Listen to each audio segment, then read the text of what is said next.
Hey, what's up guys? Gonna work on the mask.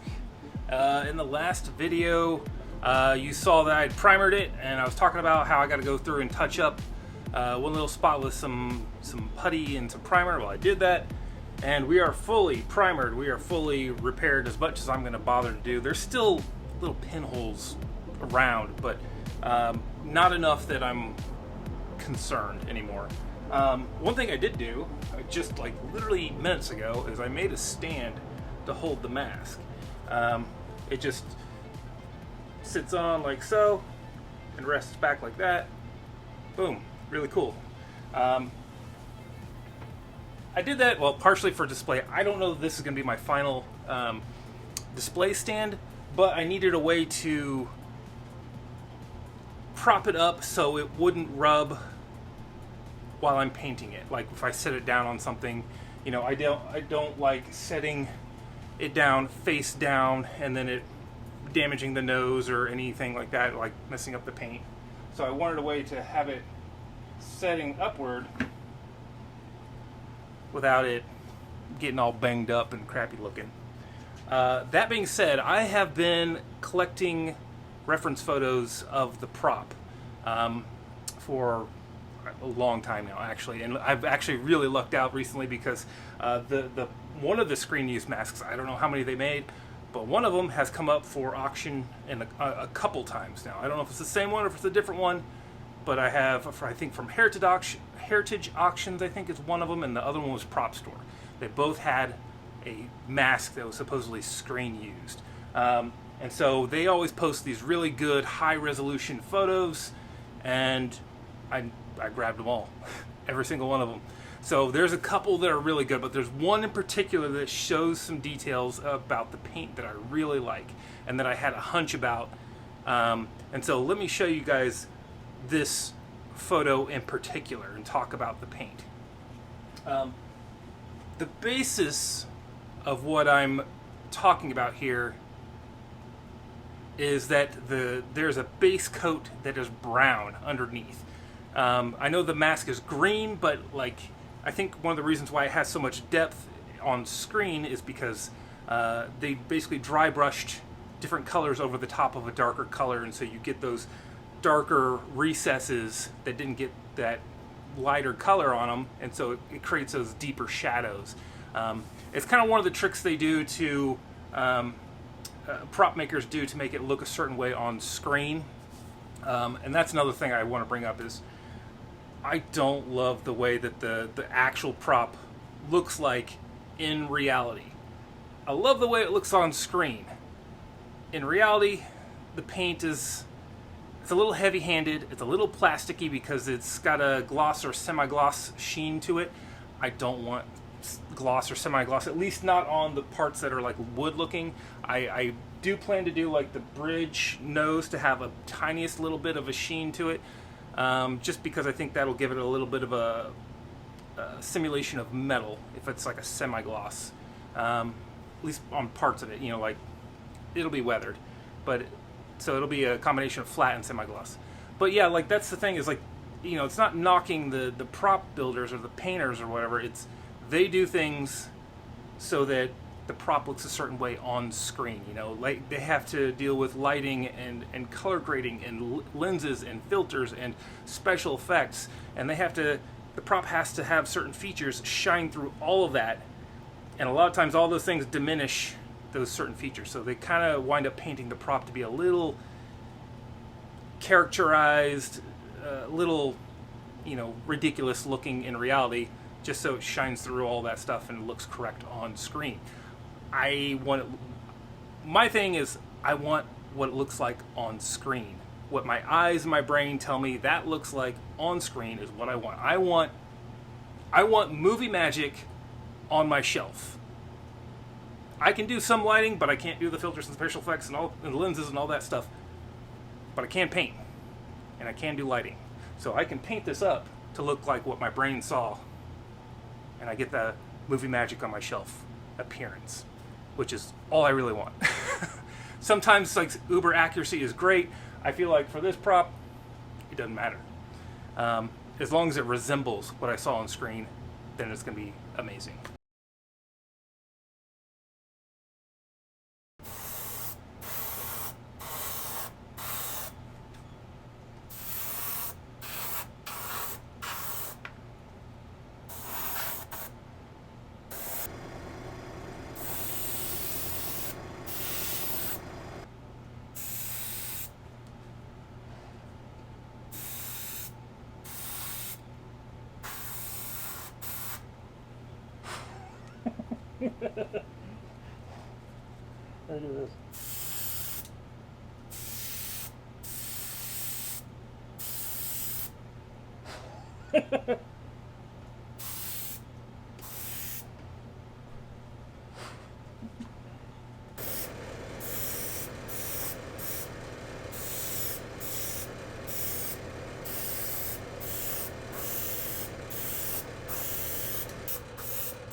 Alright, wow, there's a lot of fumes going on down here.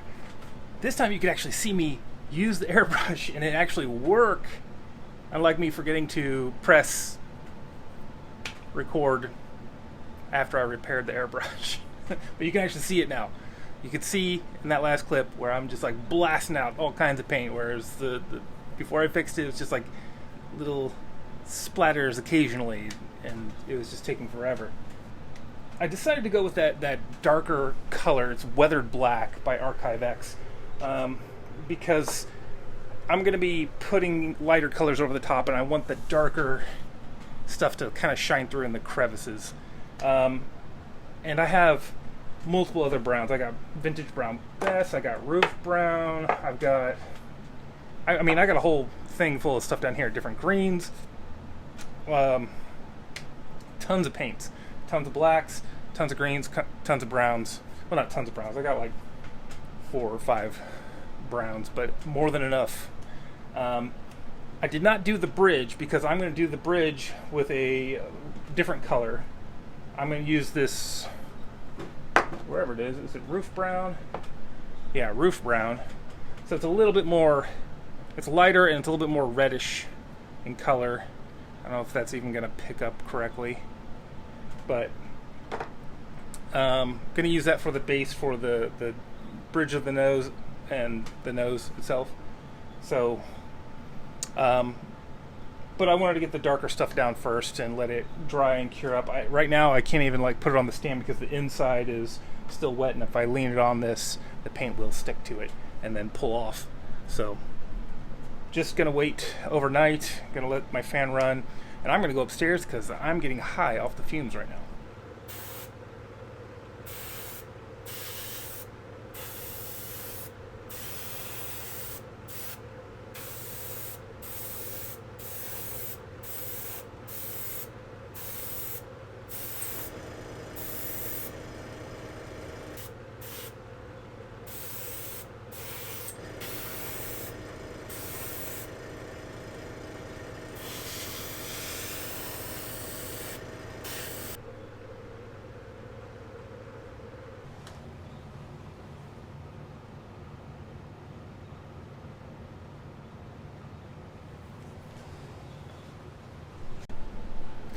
Alright, I actually think it looks pretty cool. Probably looks, obviously the colors are not done yet. We got a lot of greens and some other lighter shades of brown and even like a tannish, yellowish, beigeish sort of thing going on there. Lots of different colors going on it. But for a base, I actually kind of like that. Like that wood color looks really good to me. Like, I don't know how well it picks up on camera, but like, it looks like waterlogged wood, and as we see in the movie, they recover it. Jim Carrey recovers the mask from underwater. Even then, looking at the colors on the reference photos, it looks like the correct color as well. It's actually listed as a black, but it's just like a very, very dark, rich brown. And then I used a Roof Brown on the bridge of the nose there, which, in contrast to that other brown, or the Weathered Black, I should say, it comes across as kind of a copper. So it works out really, really well. I ordered some semi-gloss clear, and because it's holiday season, it's not going to arrive for like weeks. So I'm pretty annoyed. I do not want to use the rattle can on this because I'm only really going to be doing the bridge of the nose there. I'm not doing the whole thing, so I got to have some control. yeah, it's really frustrating that I'm going to have to wait on that. But I can do a lot of the other, colors on here in the meantime. Alright guys, I'm going to try doing a little bit of dry brushing, just a quick test on a little spot of this with a lighter brown, which is the same brown I'm using on here, but because it has a darker undercoat, it's going to appear different. So this is just to give the next layer that goes on top of it something a little bit lighter to attach to. It's all going to create more depth, and it's not going to just be so monochromatic. I kind of wish I had an afro wig right now. I could really do some Bob Ross stuff.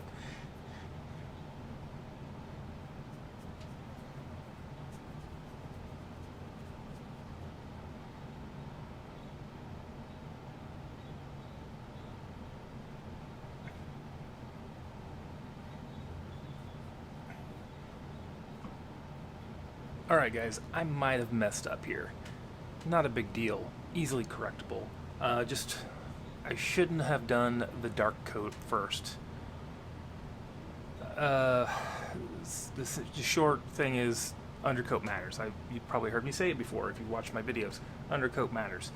For instance, this entire mask right now is painted with this roof brown by ArchiveX. The difference is between the nose and the rest of it is the undercoat. This just has primer, which is like a light gray, and it kind of gives it that copperish look, whereas this has got the dark weathered black underneath it, and so it gives it a darker color. Thing is, I need to paint a lot of this green, and if I have a dark color underneath it, it may not come out the correct color. So I gotta do a little test. I gotta see if I can get like one of these greens. I got a Weyerhaeuser green by ArchiveX. I've got Burlington green. I've got Tamiya deep green. I've also got yellows and browns and tans, because there are streaks of those colors that are going to be in the wood as well. I'm going to do all the wood stuff first, by the way, if I haven't made that clear. I'm going to do all the wood first before I do the bridge of the nose. I just think I don't know why, I just think it's going to be not easier, it's going to be the bigger hill to climb, I guess, than the nose. The nose is going to be a lot of like stippling on stuff and giving it more texture and stuff like that. It looks like it has a lot of texture in the reference photo, so this already has the texture, so I'm going to go and see if I can get this green to show correctly. I'm leery about it. I got a couple different greens I can try and see what happens. I'm just going to experiment on a little spot right here and see how it turns out.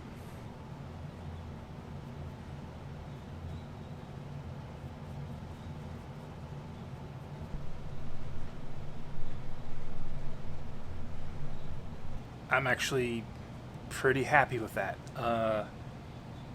It came through way better, way more opaque, and than I was expecting it to. I guess that's the difference between like brushing it on and airbrushing.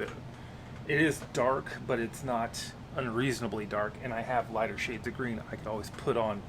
So I think that means I need to go get my laptop so I can look at reference photos while I'm painting and get a little bit of this done tonight. Oh, I never did the back. I've got to finish the stand. Alright. I've decided to make the stand the permanent stand.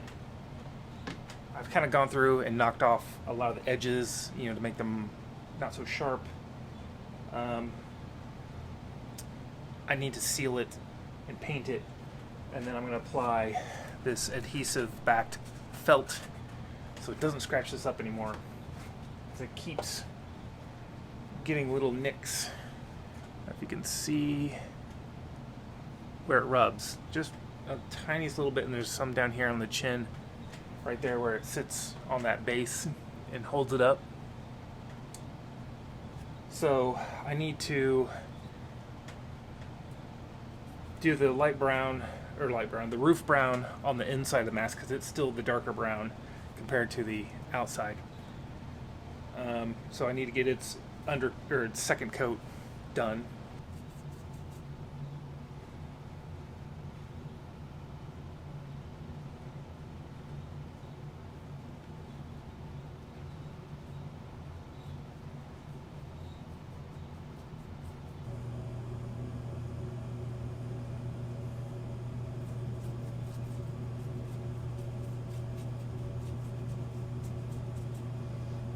Alright guys, I'm going to start painting. I got my laptop out, got the reference photos up. I'm going to start throwing down actually a significant amount of color.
Alright, I just finished the stand a little bit earlier today.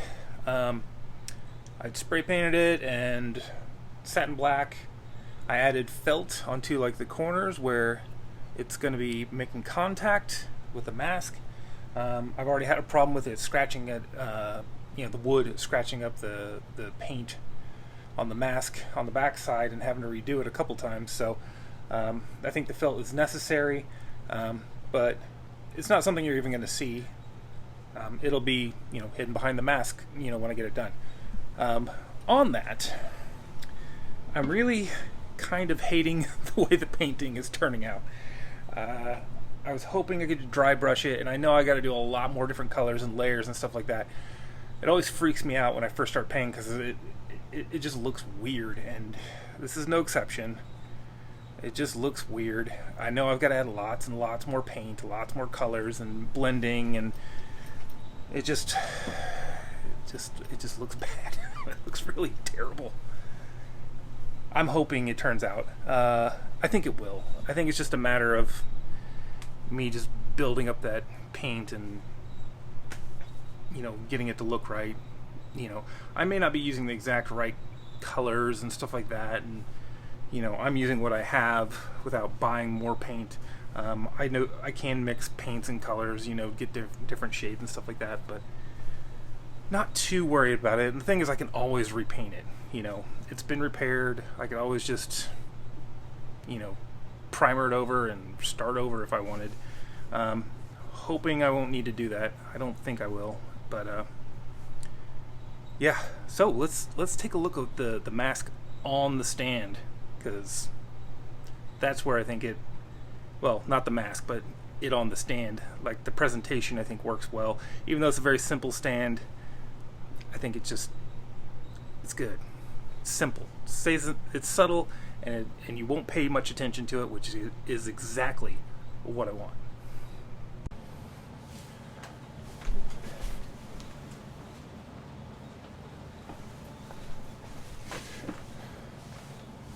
Alright guys, I just did another round of painting. I didn't capture it on video because I just kind of was, I'm gonna get down here and do something.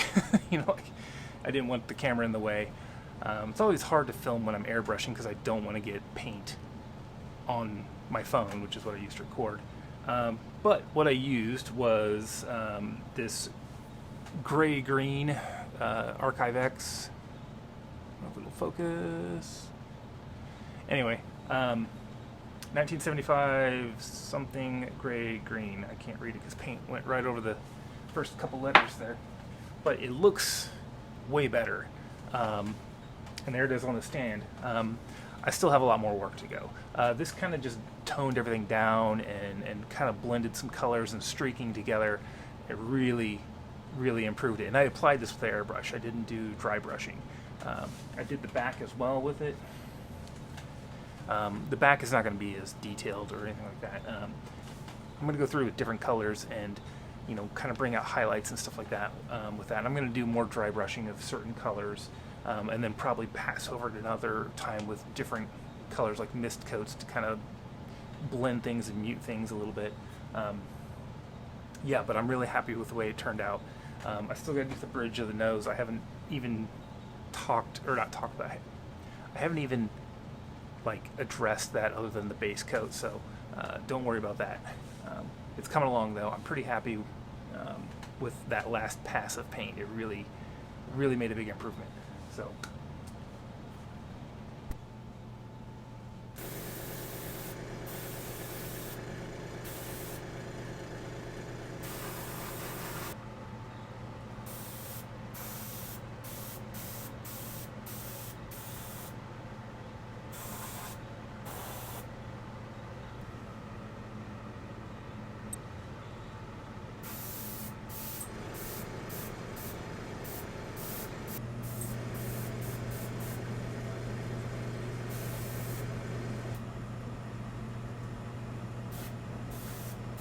Alright, we are getting there. It's starting to come together. It's a lot easier to do the airbrushing, so I've given up on the dry brushing. This is going 100 times better with just using an airbrush. Keep having to build up the colors and add it back, you know, then I accidentally cover it up a little bit, and then I gotta add it back a little bit. I gotta add a little bit more like brownish color through here and here. But for the most part, the streaks are, I don't say totally accurate, but they're more or less where they are. I think what messes me up the most about looking at the reference photos is the glare, the shine on the prop. Like, here's a perfect example. Look how glossy that looks. I do not want it to be glossy because it's like a old wood, you know. It shouldn't be glossy. So, it's weird that, you know, like the wood is glossy, but the nose is not, and the nose is metal. I mean, it kind of makes sense. The metal wouldn't be that shiny, but still got to deal with that. So I'll get to that later, though. But I'm just trying to get the wood. I got the front. I'd say I'm probably 80% there on the front. The back has not really been dealt with at all, other than like a quick base.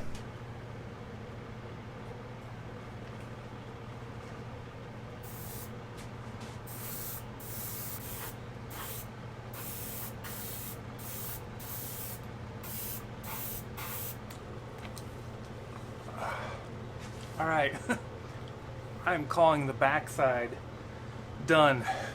It doesn't need the detail, it doesn't need all the colors. If you look at the reference photos, the ones I have, which I've discovered that I actually have photos of two different masks, because you can, if you look at the backside of the mask for these reference photos, it's obvious there are two different ones. One has like these spots that have like a shadow of black around.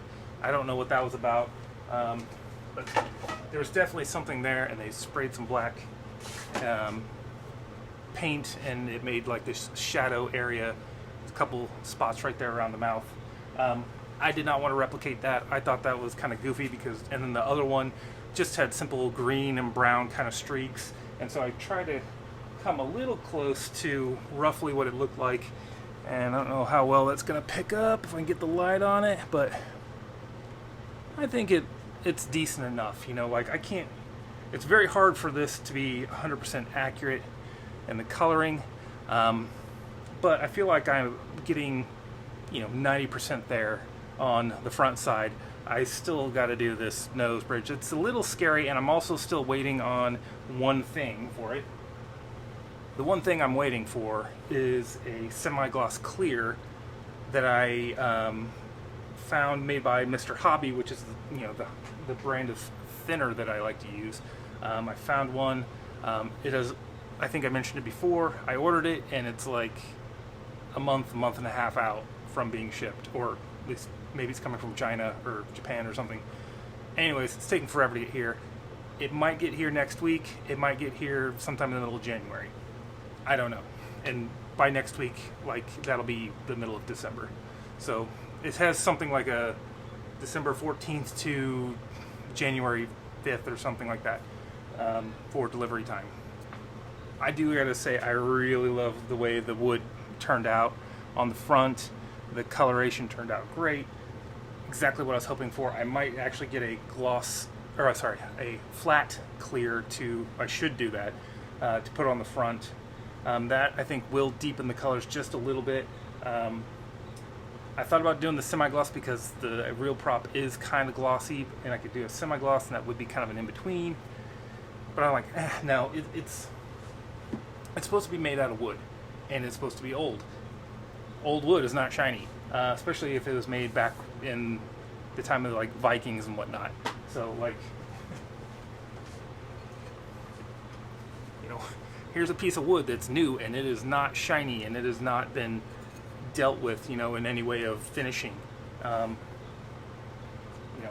This is supposed to be old wood. It should be matte, like the way a real wood piece should be. So that's my reasoning. Even though the actual prop, a splinter. Owie.